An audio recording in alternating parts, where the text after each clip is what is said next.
करने के लिए सदगुरुदेव की आवश्यकता है। और गुरुदेव एक साबुन के जैसे जो इस मन को साफ करते रहते हैं, ऐसे गुरु भगवान है। तो जीवन में गुरु का होना बहुत जरूरी है। कल आपने कथा श्रवण की थी, महात्मा की कथा, धुंधुकारी की, गौकर्ण महाराज की कथा। उससे हमें जीवन में भागवत हो, राम कथा हो, हमें कुछ ना कुछ सीखने को जरूर मिलता है। ये मत सोचना कि हमें भागवत या राम कथा से कुछ सीखने को नहीं मिलता, बहुत कुछ मिलता है, बस हम ध्यान से सुन नहीं पाते। कहते हैं ना कि भागवत होती है तो सुना है कि मुक्ति मिलती है। धुंधुकारी को भी तो मिली थी। अगर भागवत में सबके लिए विमान आते, विमान तो आज भी आता है, और सशरीर उसमें उठ के चला जाता, तो क्या कोई भागवत सुनने आता? सब कहते महाराज पांडाल में जाते हैं तो मर जाते हैं, मुक्ति मिल जाती है। तो ये भागवत ऐसी मुक्ति नहीं देती कि आपको बिल्कुल ही मार दे। ये भागवत है, ये मुक्ति देती है। पता है कैसी मुक्ति देती है? हमारे जो भीतर के विकार है ना, वो विकार बैठ करके उस विमान में चले जाते हैं। और ये विकार क्या है?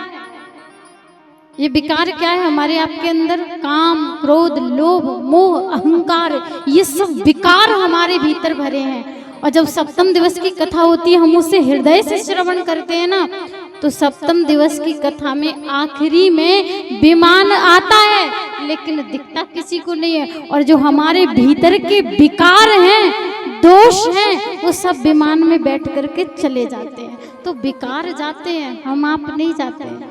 मुक्ति सबकी होती है, लेकिन कथा को यदि कोई ध्यान से श्रवण करे तो उसे मुक्ति अवश्य प्राप्त होती है। ये भागवत कहती है।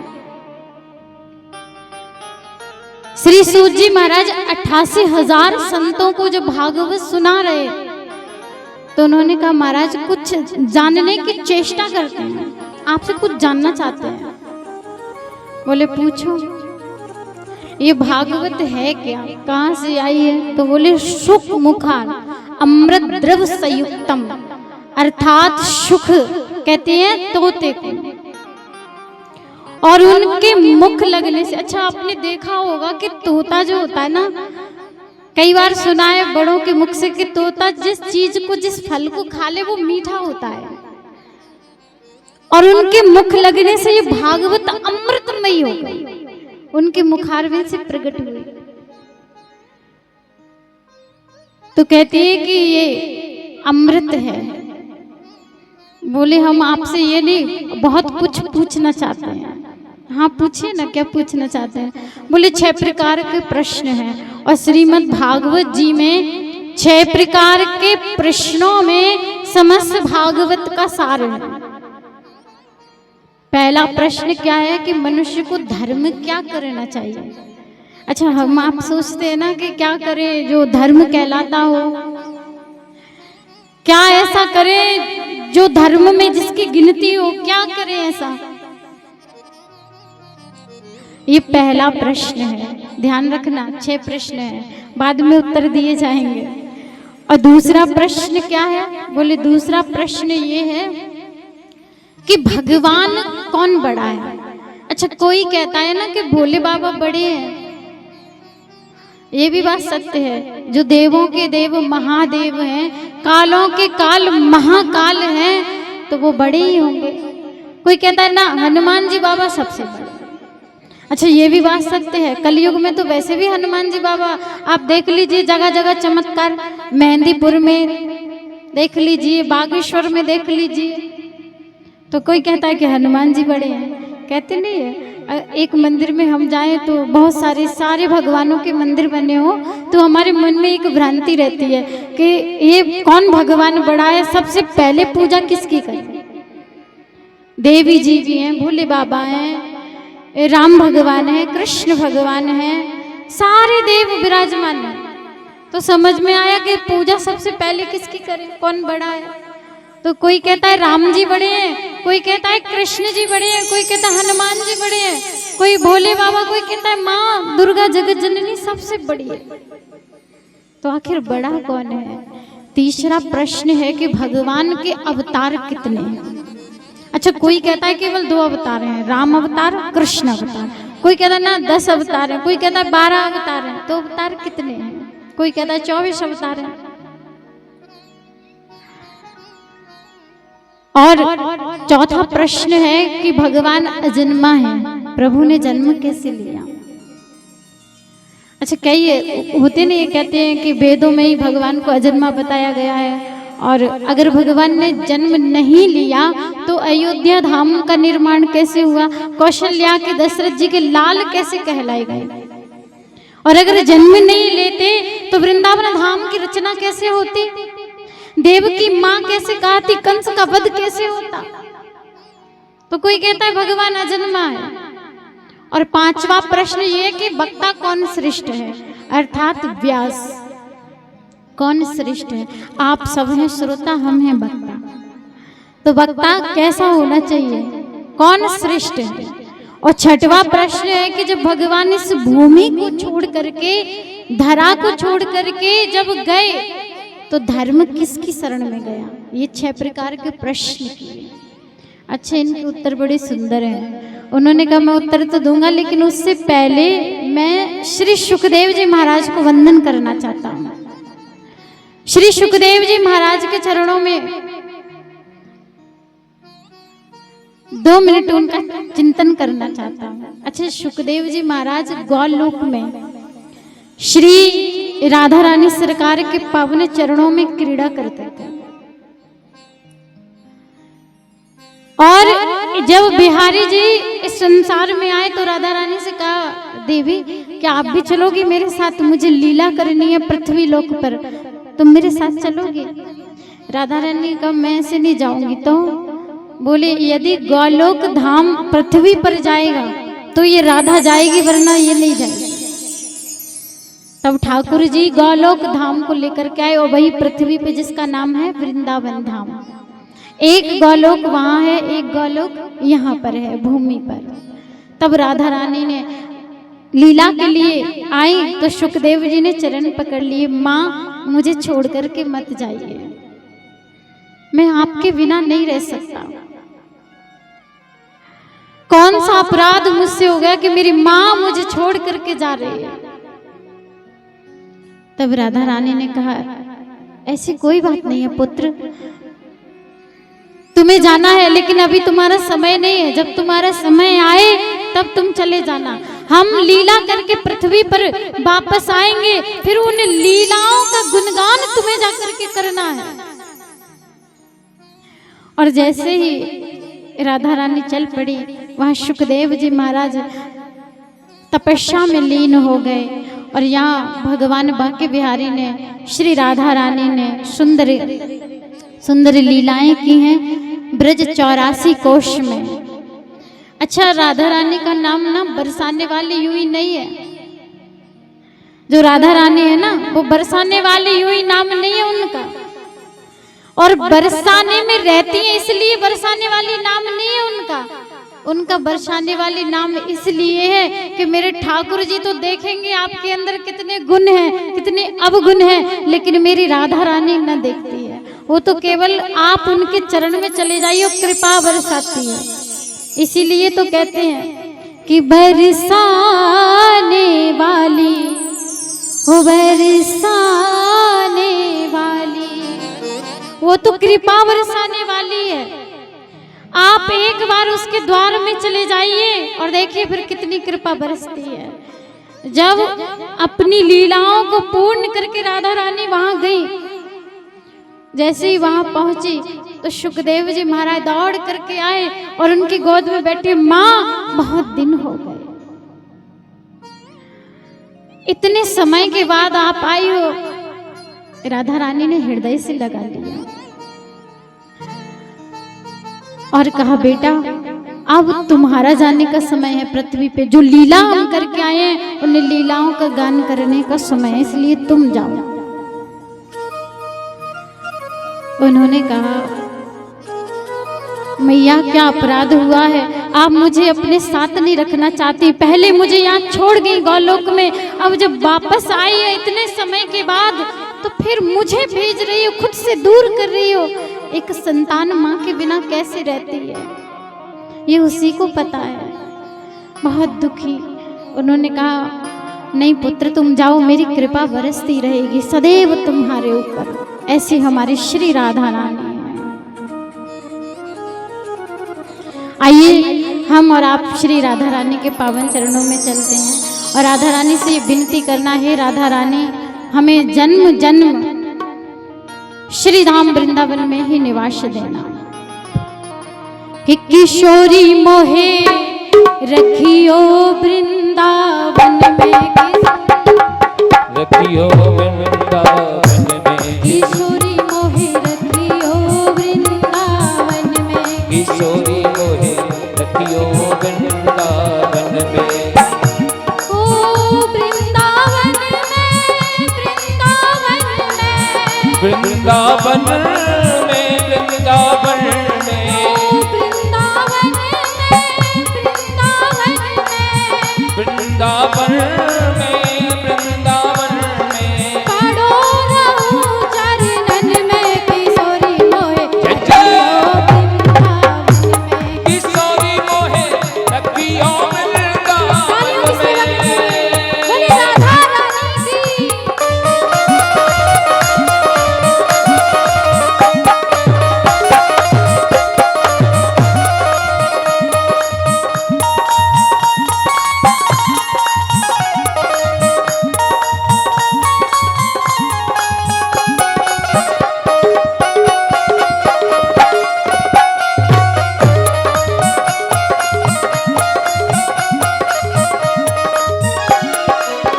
और क्या कहना है?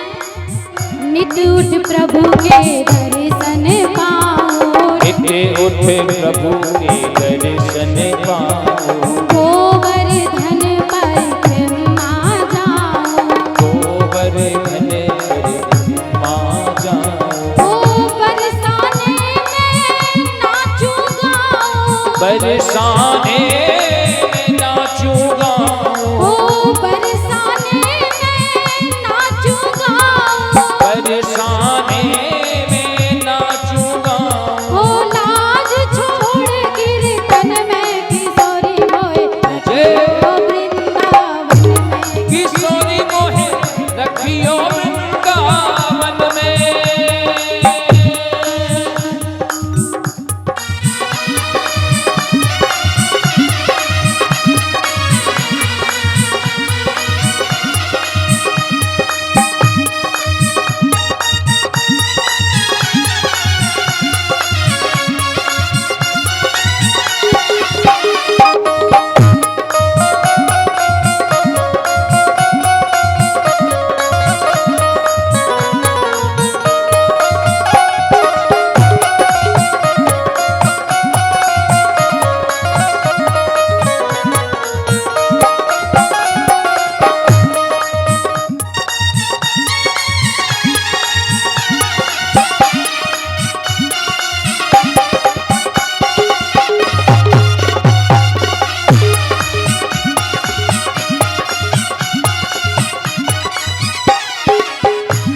हो निधि बन करो तुम्हारी सेवा, निधि बन करूं तुम्हारी सेवा, हो निधि बन करो तुम्हारी सेवा, निधि बन करूं तुम्हारी सेवा, हो नित्य दर्शन गोपेश्वर देवा, नित्य दर्शन गोपेश्वर देवा, हो राधा रमण जू प्रियतम मेरे, राधा रमण जू प्रियतम मेरे, हो राधा रमण जू प्रियतम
पटरानी। ओ श्री यमुना हरि की पटरानी, श्री यमुना हरि की पटरानी। जहाँ नहाए मुक्त होए प्राणी, जहाँ नहाए मुक्त होवे प्राणी। ओ राधा वल्लभ दर्शन दुर्लभ, राधा वल्लभ दर्शन दुर्लभ। ओ राधा वल्लभ दर्शन दुर्लभ, राधा वल्लभ दर्शन दुर्लभ।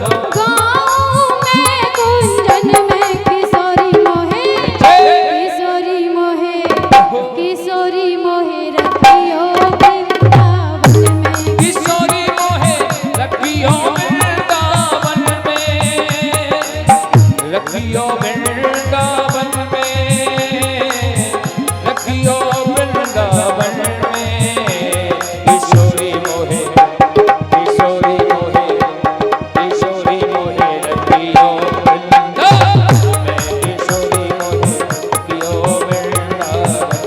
किशोरी मोहे रखियो वृंदावन। किशोरी मोहे रखियो वृंदावन। किशोरी मोहे रखियो वृंदावन। किशोरी मोहे रखियो वृंदावन में। वृंदावन में, श्री वृंदावन में, श्री वृंदावन में, श्री वृंदावन में, श्री वृंदावन में। बोलिए राधा रानी सरकार की, जय। बोलिए बरसाने वारी की। हमारी राधा रानी बरसाने वाली है, ऊंची अटारी वाली है। कभी बरसाने गए होंगे तो श्री राधा रानी के चरणों में देखा होगा आपने। और कहती हैं कि आप वृंदावन जाओ ना तो वहां भजनों में नृत्य आए न आए, लेकिन यदि आप बरसाने जाओगे ना तो आपको नृत्य करना भी नहीं आता होगा। तब भी बरसाने जब कीर्तन सुनोगे ना तो ये पैर है ना वो अपने आप कहेंगे कि नाचले राधा रानी के दरबार में। मन ना भी होगा ना तब भी आपने कभी देखा होगा, अगर नहीं भी देखा होगा कभी बरसाने जाओ तो एक बार ये प्रैक्टिकल करना, अपने जीवन में जरूर देखना कि आप वृंदावन जाओ भजनों में नृत्य न आए।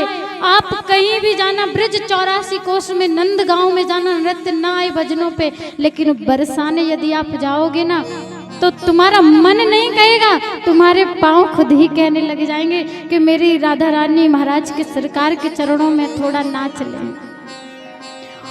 क्योंकि मेरी राधा रानी के दरबार में जो नाचता है ना, मेरी राधा रानी उस पर कृपा बरसाती है, इसलिए मेरी राधा रानी श्री बरसाने वाली है।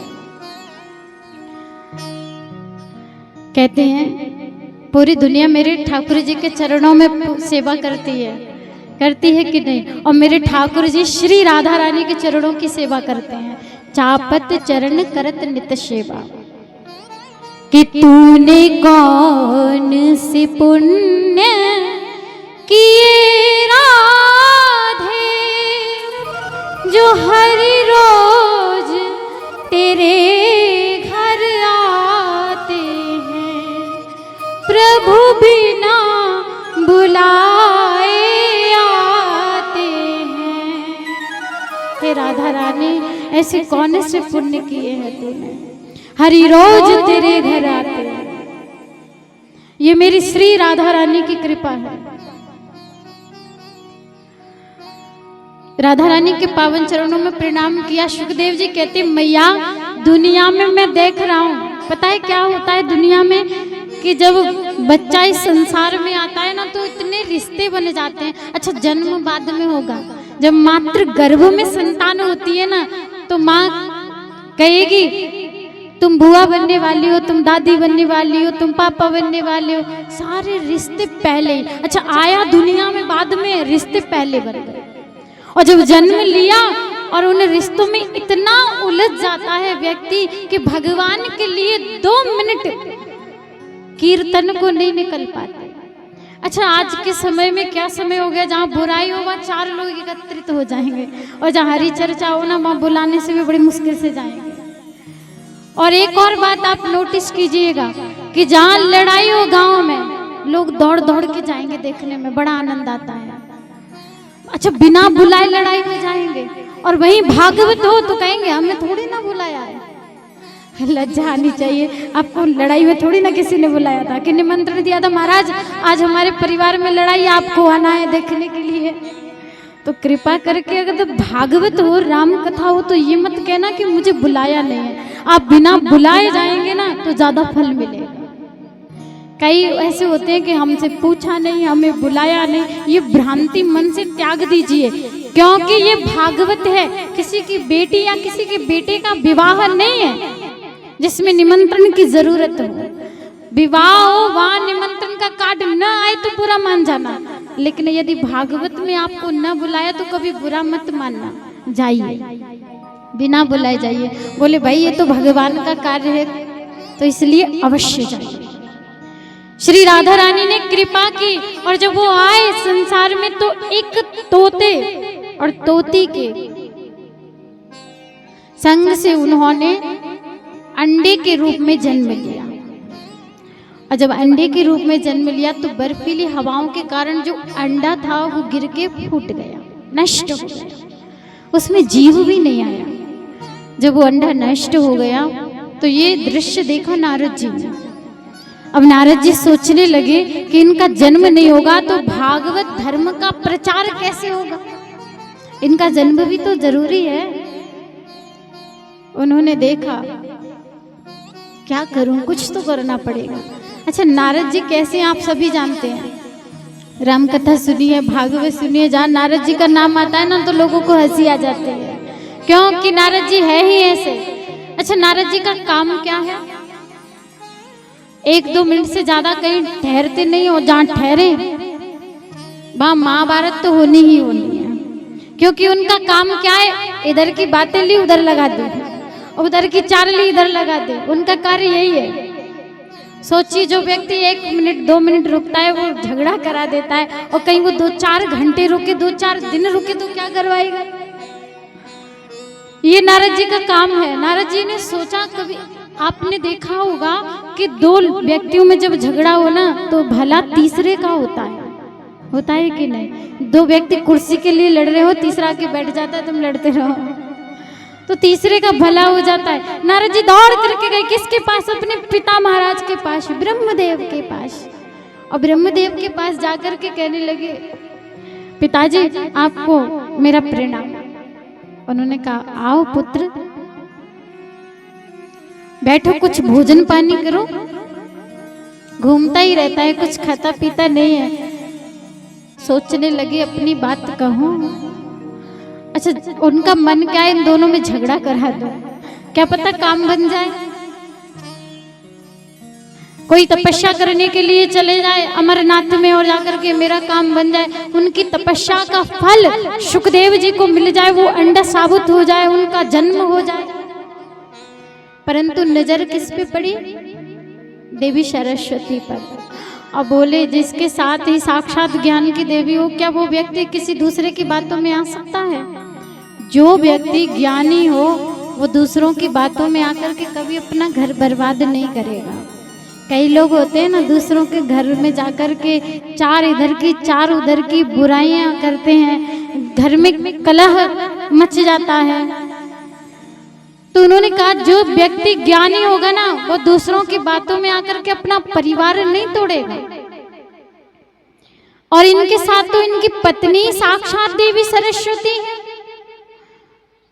तो वापस चले गए और जाकर के किसके पास पहुंचे, भगवान नारायण के पास। और जैसे ही नारायण भगवान के पास पहुंचे तो देखा कि उनके चरण माँ लक्ष्मी दबा रहे हैं। अच्छा सोचिए, जिसके पास धन वैभव ज्यादा होता है ना वो छोटे मोटे लोगों की थोड़ी कम सुनता है। उन्होंने कहा, जिसके साक्षात चरण लक्ष्मी दबा रहे हो वो मेरी क्या सुनेगा, इसलिए चलो यहाँ से। अच्छा, अब कौन बचा है, भोले बाबा। भोले बाबा के पास गए, बड़े भोले भाले हैं। एक बात कहें, जितने भी देव हैं ना सबसे ज्यादा सीधे सरल हमारे भोले बाबा है।